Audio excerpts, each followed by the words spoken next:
निशा की शादी में बस अब 2 दिन ही बचे थे, पर वो खुश नहीं, टेंशन में लग रही थी। उसकी सबसे पक्की सहेली उसके पास आती है और पूछती है, क्या बात है निशा, मैं कल से देख रही हूँ तो बहुत परेशान लग रही है, मुझे भी नहीं बताएगी क्या? तू तो जानती है कि पापा ने बिना मुझसे पूछे मेरा रिश्ता तय कर दिया। मुझे तो अभी आगे पढ़ना था। देख, रमन एक अच्छा लड़का है। निशा, अगर तू उससे बात करेगी तो वो ज़रूर तेरी मदद करेगा। सारे लड़के एक जैसे ही होते हैं, उन्हें शादी के बाद बस पत्नी रसोई में चाहिए। ऊपर से उसका परिवार बहुत पुराने ख्यालों का और पारंपरिक है। उन्होंने तो मुझे ठीक से देखा भी नहीं अभी तक। तो अब ये सोचकर परेशान क्यों हो रही है? शादी तो तुझे करनी है ना? हाँ वो ठीक है, पर मेरी शादी के दूसरे दिन मेरे एग्जाम्स हैं और मैं एग्जाम देना चाहती हूँ यार। तू पागल हो गई है क्या? कौन नई नवेली दुल्हन को एग्जाम्स देने देगा? क्या बोल रही है तू निशा? इसीलिए तो मुझे तेरी मदद चाहिए। देख, हम एक काम करेंगे, शादी के बाद मेरी जगह तू 15 दिन के लिए मेरे ससुराल में रह जाना और 15 दिन बाद मैं वापस आ जाऊंगी, फिर तो आजाद। तू पागल हो गई है क्या निशा? तेरे ससुराल में मैं कैसे रह सकती हूँ? तुझे बस 15 दिन घूंघट में रहना होगा। प्लीज वैदेही, ये मेरी डिग्री का सवाल है। अगर मैंने एग्जाम्स नहीं दिए तो डिग्री नहीं मिलेगी। मैं किसी के साथ धोखा नहीं कर सकती निशा, ये गलत है। जब तेरे पास किताबों के पैसे नहीं थे तब मैं ही तेरी मदद करती थी ना वैदेही, तुझे सपोर्ट करती थी। और आज तू मेरी मदद करने से इनकार कर रही है। कितनी मतलबी है तू। ऐसा नहीं है निशा, पर मुझे किसी ने पहचान लिया तो, रमन ने मुझे पहचान लिया तो। कुछ नहीं होगा, बस तुझे मेरे ससुराल में घूंघट में रहना है। निशा वैदेही को इमोशनल कर लेती है और वैदेही इन शादी की रात निशा वैदेही को कमरे में बुलाती है और कहती है, देख, अब मैं इस खिड़की से नीचे भाग जाऊंगी और तू ये मेरा दुल्हन का जोड़ा पहनकर यहाँ इस कमरे में बैठ जा, ठीक है? एग्जाम्स खत्म होते ही मैं वापस आ जाऊंगी। ये ले। देख, जितना जल्दी हो सके वापस आ जाना प्लीज। मैं ज्यादा दिन तक ये संभाल नहीं पाऊंगी। हाँ हाँ ठीक है, चल, इससे पहले कि कोई आए तो ये पहन ले और मैं चलती हूँ। वैदेही ने निशा का लाल जोड़ा पहन लिया और बैठ गई। इतने में रमन भी कमरे में आया। रमन को आता देख वैदेही ने अपना घूंघट निकाल लिया। अरे, आज भी अपना चेहरा नहीं दिखाएंगी क्या आप? हमने तो आपको कभी देखा भी नहीं, बस आपकी खूबसूरती की तारीफ ही सुनी है। वो एक्चुअली ना, मैंने मन्नत मांगी थी कि शादी के कुछ दिनों तक अपने पति को अपना चेहरा नहीं दिखाऊंगी, तो कुछ दिन तक मैं ऐसे ही घूंघट में रहूंगी। आप बुरा तो नहीं मानेंगे ना अगर मैं अपनी मन्नत पूरी करूं तो? अब बुरा तो मुझे लग रहा है कि आपका चेहरा नहीं देख पा रहा हूं मैं, पर आपकी मन्नत है तो मैं इसमें आपका पूरा साथ दूंगा। आप चिंता मत कीजिए, मैं किसी भी बात के लिए आपको फोर्स नहीं करूंगा। आप सच में बहुत अच्छे हैं। वैदेही ने रमन को तो मना लिया अपना घूंघट रखने के लिए, पर घर में बाकी सबसे छुप के रहना अब उसके लिए मुश्किल हो रहा था। अरे बहू, माना हम पारंपरिक चीजों को मानने वाले लोग हैं, पर ये घूंघट रखवाना इतने भी पिछड़े हुए नहीं है। उतार दे बेटा, चल जल्दी कर, तेरा चेहरा भी नहीं देखा हम सब ने ठीक से। माँ जी, मैंने मन्नत रखी थी कि शादी के बाद कुछ दिन अपने पति को चेहरा नहीं दिखाऊंगी, बस इसीलिए रखा है घूंघट। अरे तो मैं थोड़ी ना तेरा पति हूँ, मैं तो तेरी सास हूँ, मुझे तो दिखा ही सकती है अपना चेहरा। चल चल, अब घूंघट हटा भी दे। माँ जी, बस कुछ ही दिन की तो बात है, रखने दीजिए ना। अरे इस घूंघट के साथ खाना कैसे बनाएगी तू? कुछ दिखाई तो दे नहीं रहा तुझे, सब कुछ गड़बड़ कर देगी तू। नहीं माँ जी, कुछ गड़बड़ नहीं करूँगी, सच में। मैं सबके लिए अच्छे से खाना बनाऊंगी। देख, मैं तो पहले ही बता रही हूँ, खाने में कुछ गड़बड़ हुई तो मैं ये घूंघट तुझे रखने नहीं दूंगी, समझ गई? जी समझ गई माँ जी। वैदेही को सच में घूंघट में खाना बनाने में मुश्किल आ रही थी, पर घूंघट हटा देती तो और ज्यादा मुश्किल आ जाती। उसे ऐसे परेशान देखकर रमन उसके पास आता है और कहता है, देखिए, मैं आपको बताता जाता हूँ कि कौन से मसाले कहाँ हैं। घूंघट में आपको ठीक से नज़र नहीं आ रहा होगा ना। आप क्यों तकलीफ ले रहे हैं, मैं कर लूँगी ना। अरे इसमें तकलीफ कैसी, हम दोनों पति पत्नी हैं, एक दूसरे का साथ देना हमारा फ़र्ज़ है। रमन ने वैदेही की रसोई में बहुत मदद की और सारा खाना बहुत अच्छे से बन गया। सबने खाने के बाद वैदेही की बहुत तारीफ भी की। सच में खाना तो बहुत स्वादिष्ट बना है। बच गई तू, नहीं तो मैं तो तेरा घूंघट हटवा कर ही मानती। शुक्रिया माँ जी, बस कुछ दिन और फिर आपकी बहू वापस आ जाएगी। क्या वापस आ जाएगी मतलब? अब मेरा मतलब है इस घूंघट से बाहर आ जाएगी माँ जी। अच्छा ठीक है, चलो अब तुम दोनों भी बैठ जाओ खाने। लाओ मैं परोस देती हूँ। माँ, एक ही थाली में परोसना खाना, हम दोनों एक ही थाली में खाएंगे। अच्छा बेटा ठीक है, ये लो बैठो यहाँ। रमन और वैदेही खाना खाने बैठ जाते हैं। ये लीजिए, मैं खिलाता हूँ आपको। आपको घूंघट में ठीक से दिखेगा नहीं ना। रमन की अच्छाई देखकर वैदेही उसे पसंद करने लगी थी, पर वो जानती थी कि ये ससुराल और रमन कभी उसके नहीं हो सकते, क्योंकि 15 दिन पूरे होते ही निशा वापस आ जाएगी और वो यहाँ से चली जाएगी। ये निशा फ़ोन क्यों नहीं उठा रही? कब से ट्राई कर रही हूँ उसे। आज उसके 15 दिन भी पूरे हो जाएंगे। क्या करूँ, कैसे बात करूँ उससे? निशा को पता नहीं वो कितनी लकी है कि उसे रमन जैसे जीवन साथी मिले। वो इतने अच्छे और समझदार हैं। बस अब निशा जल्दी से आ जाए तो मैं यहाँ से चली जाऊँ। मैं रमन जी को और धोखा नहीं दे सकती। वैदेही ने बहुत बार निशा को फ़ोन करने की कोशिश की, पर उसने फ़ोन नहीं उठाया। 15 दिन के बाद भी वो वापस नहीं आई। इससे साफ जाहिर हो रहा था कि निशा का प्लान हमेशा से यही था कि वो यहाँ से भाग जाए। ये तूने ठीक नहीं किया निशा। तू नहीं जानती तूने क्या खो दिया है। पर अब मैं क्या करूं? सबको बता दूं कि मैं निशा नहीं वैदेही हूं? नहीं, सबको बता दिया तो सब मुझसे नफरत करने लगेंगे और मैं रमन जी को दुख नहीं पहुंचा सकती। वैदेही ने एक बड़ा फैसला लिया और वो रमन की पत्नी बनकर उसी घर में रहने लगी। उसने घूंघट भी हटा दिया और अपने घर और पति के साथ अपना जीवन जीने लगी। पर एक दिन किसी ने उसके दरवाजे पर दस्तक दी। आ रही हूँ, कौन है? इतनी सुबह कौन आ गया? वैदेही ने जैसे ही दरवाजा खोला, उसके चेहरे का रंग ही उड़ गया। जी, आप कौन? मैंने आपको पहचाना नहीं। जैसे ही उस व्यक्ति ने अपने सर से घूंघट उठाया, वैदेही के पांव से जैसे जमीन ही खिसक गई थी। मुझे लगा तुम्हारा और घूंघट का गहरा रिश्ता होगा। तुम पहचान नहीं पाई मुझे घूंघट में? वैदेही कहूँ या फिर इस घर की बहू निशा कहूँ? क्या कहूँ तुम्हें? निशा, तुम यहाँ क्या कर रही हो? वो भी 2 साल बाद? क्यों, मैं अपने ससुराल नहीं आ सकती क्या? ये तुम क्या कह रही हो निशा? 2 साल बाद तुम अपना हक मांगने आई हो? क्यों आई हो अब यहाँ? सब बताती हूँ, पहले मुझे अंदर तो आने दो। अंदर? तुम अंदर कैसे आ सकती हो? मैं क्या कहूँगी? तुम कौन हो? अरे कौन है बहू? दरवाजे पे किससे बात कर रही है? वो माँ जी, मेरी सहेली आई है शहर से, बस उसी से बात कर रही थी। हाँ तो उसे अंदर ले आ बेटा, बाहर क्यों खड़ा रखा है? वैदेही निशा को अपने ससुराल में ले आती है, पर उसने अभी तक घूंघट डाल रखा था जिससे कोई उसे पहचान ना पाए। इसने घूंघट क्यों डाल रखा है? वो माँ जी, इसने मन्नत मांगी थी कि वो सबसे पहले अपने ससुराल में ही अपना चेहरा दिखाएगी, किसी और के ससुराल में नहीं। तो ये मेरे ससुराल में आई है तो घूंघट डाल के आई है। तुम्हारा ससुराल? हाँ सही है। तुम इसे मेहमानों वाले कमरे में ले जाओ बेटा, चाय नाश्ता कराओ। जी ठीक है माँ जी। वैदेही निशा को गेस्ट रूम में ले जाती है, पर उसे गुस्सा आ रहा था कि निशा 2 साल बाद अब क्यों उसके ससुराल में आई है। अब साफ साफ बताओ, क्यों आई हो यहाँ? जब मैं तुम्हारा इंतजार कर रही थी, तुम्हें बार बार फोन कर रही थी, तब तो तुम आई नहीं। अब यहाँ क्या लेने आई हो?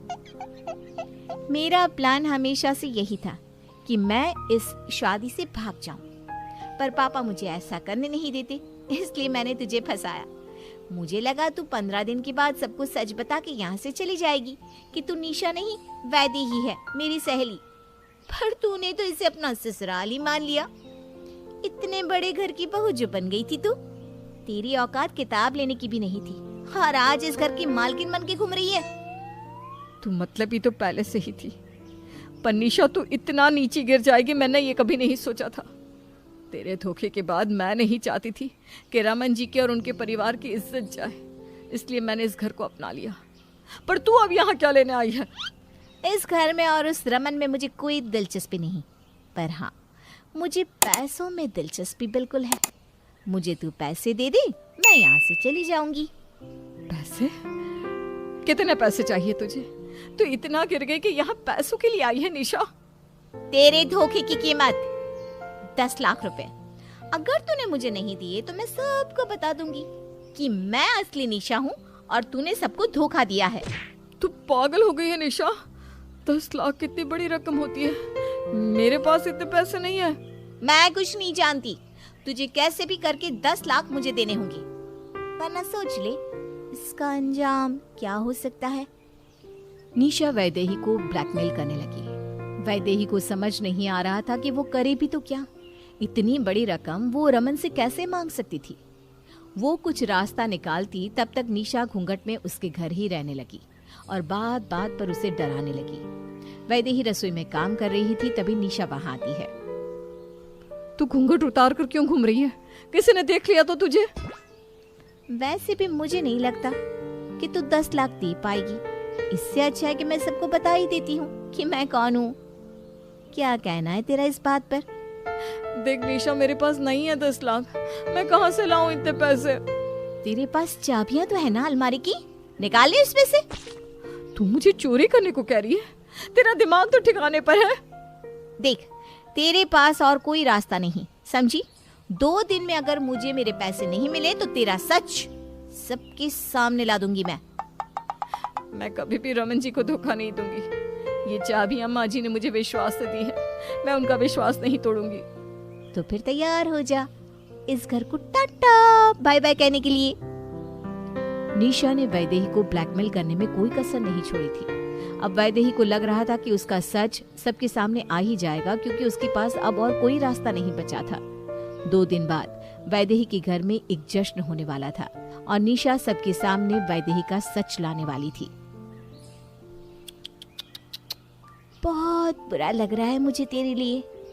आज तेरे ससुराल में जश्न है और आज ही तुझे सब घर से धक्के मार कर निकाल देंगी। मैंने जितना भी वक्त यहाँ बिताया वो बहुत अच्छा वक्त था मेरे लिए। अगर आज मैं इस घर से चली भी जाऊं तो कोई गम नहीं। अरे बहू, तिजोरी में से 10 लाख रुपए गायब है। क्या? पर माँ जी, ये कैसे हो सकता है?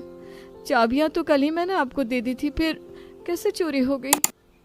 अरे सत्यानाश हो जिसने भी ये किया है, कीड़ा पड़ेंगे उसे। तू एक काम कर, घर में सबकी तलाशी ले, ठीक है? जी ठीक है माँ जी।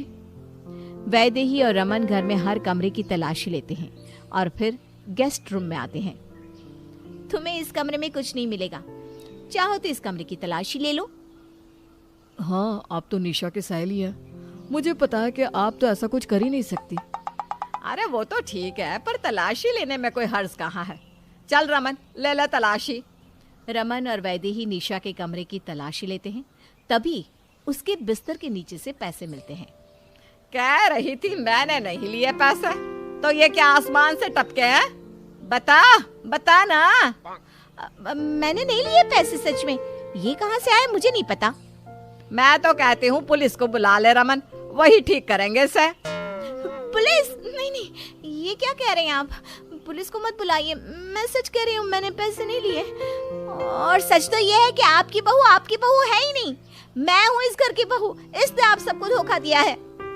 देखो, एक तो तुमने पैसे चुराए, ऊपर से मेरी पत्नी पर इल्जाम लगा रही हो। तुम यहीं रुको, मैं अभी पुलिस बुलाता हूँ। देख लड़की, अगर तुझे अपनी जिंदगी जेल में नहीं काटनी तो यहाँ से चली जा, समझी? और मैं सब कुछ जानती हूँ कि घूंघट के पीछे निशा नहीं, उस रात वैदेही थी। और मैं खुश हूँ कि तेरे जैसी लड़की इस घर में नहीं आई बहू बनकर। अब यहाँ से जाती है या बुलाऊं पुलिस को? नहीं नहीं, पुलिस को मत बुलाइए, मैं चली जाती हूँ, मैं कभी वापस नहीं आऊंगी। माँ जी, आप सब कुछ जानती थी तो आपने कुछ कहा क्यों नहीं? तुमने रमन को और इस घर को इस तरह संभाल लिया जिस तरह ये निशा कभी नहीं कर पाती। जब वो यहाँ वापस आई तब मैंने उसकी और तुम्हारी बातें कमरे में सुन ली थी कि वो पैसों के लिए यहाँ आई है। इसलिए मैंने ये प्लान बनाया कि मैं उसे ऐसा सबक सिखाऊं कि वो कभी लौट कर ना आए।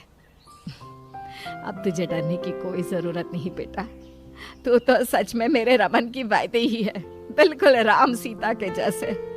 वैदेही की सास ने उसे निशा के चंगुल से बचा लिया और वैदेही अब बिना किसी डर के, बिना किसी झूठ के या बिना किसी घूंघट के उस परिवार में प्यार से रहने लगी। ये कोई समय है घर आने का? इतनी देर गए, कहाँ से आ रही हो तुम? माँ, मैं वो अपने कॉलेज के दोस्तों के साथ घूमने गई थी, इसलिए आने में थोड़ी देर हो गई। किससे पूछ कर गई थी घूमने? घर के कुछ नियम कायदे हैं, भूल गई? ये सब कुछ दोबारा सिखाना पड़ेगा। सॉरी माँ, गलती हो गई, आगे से ऐसा नहीं होगा। इसकी नौबत ही नहीं आएगी अब, क्योंकि आज से तेरा बाहर आना जाना सब बंद। माँ, आप ऐसा कैसे कर सकती हैं? मेरे कॉलेज का क्या होगा? जितना पढ़ना था सब पढ़ लिया है तूने, आप सिर्फ एग्जाम देने चली जाना कॉलेज। पर माँ, बार बार कुछ नहीं, आप अगर मुझसे ज्यादा बहस की ना तो एग्जाम के लिए भी नहीं जाने दूंगी। तानशी गुस्से में अपना पैर पटकते हुए वहां से चली जाती है। ये लीजिए मम्मी जी, आपके लिए चाय। बहू, तुम्हारा घूंघट कहाँ है? यही सिखाया है क्या तुम्हारे माँ बाप ने तुम्हें? सॉरी मम्मी जी। पूनम अपने सर पर पल्लू रखते हुए वहां से चली जाती है। शाम में ऋषि और अक्षत साथ में घर पहुंचते हैं, जिन्हें देख निरंजना उनसे सवाल करती है। ऋषि, तुम तो ऑफिस से आ रहे हो, लेकिन ये नालायक रात को 10 बजे कहां से आ रहा है? माँ प्लीज, अब आप फिर से तांडव मत करने लग जाना। तुम बता रहे हो या फिर मैं डंडा उठाऊं? माँ, वो मैं पढ़ाई करने गया था अपने एक दोस्त के घर। भाई, आपको कब से पढ़ाई का शौक हो गया? तू चुप पड़ना तानशी। सही कह रही है वो, तुम्हें कब से पढ़ाई का शौक हो गया? सीधे सीधे बताओ, कहां से आ रहे हो? वो माँ, मैं एक लड़की को पसंद करता हूँ, बस उसी से मिलकर आ रहा हूँ। अक्षत की बात सुनकर निरंजना के पैरों तले जमीन खिसक जाती है। तेरी हिम्मत कैसे हुई मुझे बिना बताए ये सब करने की? तू बाहर लड़कियां ताड़ने जाता है या पढ़ने? माँ, प्यार बताकर थोड़ी ना होता है, हो गया, अब इसमें मैं क्या कर सकता हूँ? माँ, अब आप भाई की भी बाहर निकलने पर पाबंदी लगाइए ना, जैसे आपने मेरे ऊपर लगाई है। तानशी, तू बीच में मत बोलना। क्यों ना बोलो बीच में? आज माँ ने मेरे भी बाहर आने जाने पर रोक लगा दी है, वो भी बिना गलती के। फिर आप तो फालतू में इधर उधर घूमते रहते हो। प्यार करना क्या गलत है माँ? अगर आपने मेरी शादी उससे नहीं कराई तो मैं किसी और से भी नहीं करूंगा। बहुत ज्यादा बिगड़ गए हो तुम, दोस्तों से मिलने के बहाने ये सब करते हो। माँ, आपको जो समझना है समझ लीजिए, लेकिन मैं शादी करूंगा तो सिर्फ पल्लवी से। निरंजना कुछ कहती उससे पहले ऋषि बोल पड़ता है। माँ, हमें एक बार चलकर लड़की देख लेनी चाहिए। हाँ माँ जी, लड़की देखने में क्या हर्ज है? अगर आपको पसंद नहीं आई तो आप डायरेक्ट मना कर देना। ऋषि और पूनम की बात सुनकर निरंजना सोच में पड़ जाती है। वो कुछ कहती उससे पहले अक्षत बोल पड़ता है। हाँ माँ, बस आप एक बार मिल तो लो उससे, वो आपको भी जरूर पसंद आ जाएगी। ठीक है, लेकिन अगर वो लड़की मुझे पसंद नहीं आई तो तुझे भी उससे शादी करने की जिद छोड़नी होगी। ठीक है माँ। अगले दिन निरंजना और उसका पूरा परिवार पल्लवी नाम की लड़की को देखने उसके घर पहुंचता है। आप लोग बैठिए, मैं आपके लिए चाय नाश्ता लेकर आती हूँ। इन सब चीजों की कोई जरूरत नहीं है, आप बस अपनी बेटी को बुला लीजिए। निरंजना के इतना बोलते ही सर पर पल्लू रखकर पल्लवी भी वहां आ जाती है और बारी बारी से सभी के पैर छूने लगती है। मैं अभी आप सबके लिए चाय नाश्ता बना कर लाती हूँ। अब उसकी कोई जरूरत नहीं है, हम यहाँ तुम्हें देखने आए हैं, खाना खाने नहीं। अच्छा, अब ये बताओ, अगर हम अपने बेटे की शादी तुमसे कराते हैं तो क्या तुम हमारे रीति रिवाज, नियम कायदे, कानून, इन सब का पालन कर सकोगी? जी आंटी जी, अक्षत ने मुझे पहले ही सब कुछ समझा दिया है। अच्छा, ये बताओ, खाना वाना बनाना आता है या नहीं? मुझे अच्छे से खाना बनाना आता है, आप बिल्कुल निश्चिंत रहें। शादी के बाद जॉब का इरादा है? जी अभी तक तो नहीं। पल्लवी की बातों को सुनते हुए निरंजना शादी के लिए अपनी सहमति दे देती है और कुछ दिनों के भीतर ही दोनों की शादी करा देती है। शादी के बाद पल्लवी रोज सुबह अपने दिन की शुरुआत बड़ों का पैर छूकर करती। 1 सप्ताह के अंदर ही पल्लवी अपनी सास और ससुराल में सभी का दिल बखूबी जीत लेती है। दीदी आप बैठ जाओ ना, मैं खाना बना देती हूँ। अरे नहीं पल्लवी, तुम अभी नई नई आई हो इस घर में, कुछ दिन आराम करो। ऐसे तो मैं बोर हो जाऊंगी दीदी, आप प्लीज कुछ काम करने दो ना। अच्छा ठीक है, तुम जाकर ना मम्मी जी के लिए चाय बना दो। ठीक है दीदी। पल्लवी खुशी से अपनी सास के लिए चाय बनाने लग जाती है। ये लीजिए माँ जी चाय। अरे तुम इतनी जल्दी उठ गई? पूनम दीदी जल्दी उठ जाती है ना, इसलिए मैं भी जल्दी उठ गई। निरंजना कुछ कहती इससे पहले उसकी नजर तानशी पर पड़ती है। तानशी, कहाँ जा रही है तू? मैंने मना किया है ना बाहर जाने से। माँ प्लीज, मेरे एग्जाम शुरू होने वाले हैं और मैंने कोई तैयारी भी नहीं की। प्लीज माँ मुझे कॉलेज जाने दीजिए ना। बिल्कुल नहीं। शांति, इसे अपने रूम में ले जाओ। माँ ऐसे तो मैं फेल हो जाऊंगी। फेल होती हो तो हो जाओ, लेकिन मैं तुम्हें बाहर नहीं भेजूंगी। माँ जी, आप तानशी को कॉलेज क्यों नहीं भेज रहे? क्योंकि ये कॉलेज पढ़ने नहीं, आवारागर्दी करने और घूमने फिरने जाती है। भाभी आप ही माँ को समझाइए ना, इन्हें लगता है मेरा किसी लड़की के साथ चक्कर चल रहा है। घर से भाग ना जाऊं ये सोचकर माँ मुझे कॉलेज भी नहीं जाने दे रही। माँ जी, तानशी आपकी अपनी बेटी है, आपका खून है वो। इतना तो भरोसा रखिए अपनी बेटी पर कि वो इस तरह आपको बदनाम करके शादी नहीं करेगी। हाँ माँ, मैं तो ऐसा कुछ करने के बारे में सोच भी नहीं सकती। निरंजना कुछ देर सोचती है और उसके बाद तानशी को कॉलेज भेजने के लिए राजी हो जाती है। धीरे धीरे परिवार में अब सभी लोग खुलकर हंसी खुशी जी रहे होते हैं, लेकिन तभी एक दिन, बंद करो ये नाच गाना। जानते हो ना तुम तीनों, ये हमारे घर के नियमों के खिलाफ है। मम्मी जी, तानशी के कॉलेज में कल फेयरवेल है ना, और उसने उसमें एक डांस कंपटीशन में भाग लिया है, तो इसीलिए मैं और पल्लवी मिलकर उसे डांस सिखा रहे हैं। क्या? पूरे कॉलेज के लोगों के सामने अब तुम डांस करोगी तानशी? बस अब यही देखना बाकी रह गया था, इसीलिए मैं तुम्हें कॉलेज जाने नहीं देना चाहती थी। वो तो छोटी बहू के कहने पर भेज दिया, लेकिन मैं तुम्हें डांस तो हरगिज नहीं करने दूंगी। पर माँ जी, डांस में बुराई क्या है? डांस में बुराई क्या है, ये तुम मुझसे पूछ रही हो? अरे जब हमारे घर की लड़की ऐसे बाहर भीड़ के सामने डांस करेगी तो हमारे परिवार की क्या इज्जत रह जाएगी, बताओ जरा। लेकिन माँ, मेरे डांस करने से आपकी इज्जत कैसे कम हो जाएगी? अच्छा, एक बात बताना, अगर तुम कल अपने कॉलेज में डांस करती हो तो तुम्हारे डांस करने और पैसे लेकर डांस करने वाली नचनियों में क्या फर्क रह जाएगा? आखिर तुम भी तो उसकी तरह भीड़ में ही डांस करोगी ना। नहीं, मैं इसे इस प्रतियोगिता में भाग लेने नहीं दूंगी। पर माँ जी, ये तो गलत है। डांस एक कला है जिसका सम्मान किया जाना चाहिए। इस तरह नचनिया शब्द का इस्तेमाल करके आप न सिर्फ डांस का बल्कि उन सभी औरतों का अपमान कर रही हो जो डांस की शौकीन है। मैंने कह दिया सो कह दिया, तानशी बाहर भीड़ के सामने डांस नहीं करेगी।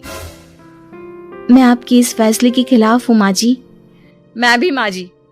और मैं भी माँ। आज तक इस घर में मेरे हर फैसले का सबने सम्मान किया है, और 2 दिन क्या हुए पल्लवी तुम्हें आए, तुमने सबको मेरे खिलाफ खड़ा कर दिया। नहीं माँ जी, आप मुझे गलत समझ रही हैं।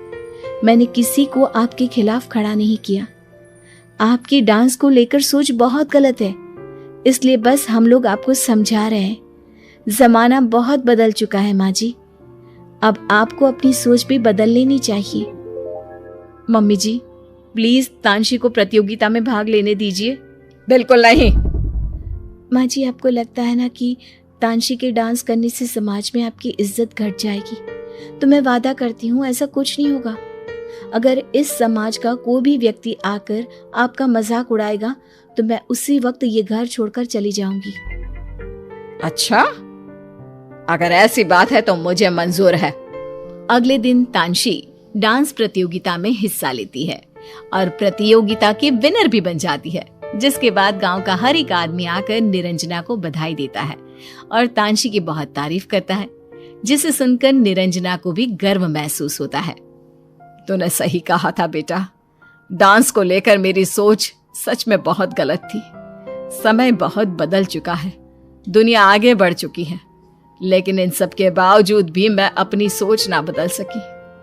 मैं सच में डांस को लेकर अपनी सोच पर बहुत शर्मिंदा हूँ। माँ जी, अब ये सब बातें करने का क्या फायदा? वैसे भी अब तो हमारी तानशी ये प्रतियोगिता जीत चुकी है। इस खुशी में तो पार्टी बनती है। हाँ हाँ, बिल्कुल बनती है। इतना कहते ही सभी जोर जोर की ठहाके मारकर हंसने लगते हैं। अब निरंजना को एहसास हो जाता है कि समय के साथ साथ सोच में भी बदलाव करना जरूरी होता है, वरना जिस तरह घर में रखी पुरानी चीजों पर एक दिन जंग लग जाता है, ठीक वैसे ही पुरानी सोच भी रिश्तों पर दीमक लगाने का काम करती है।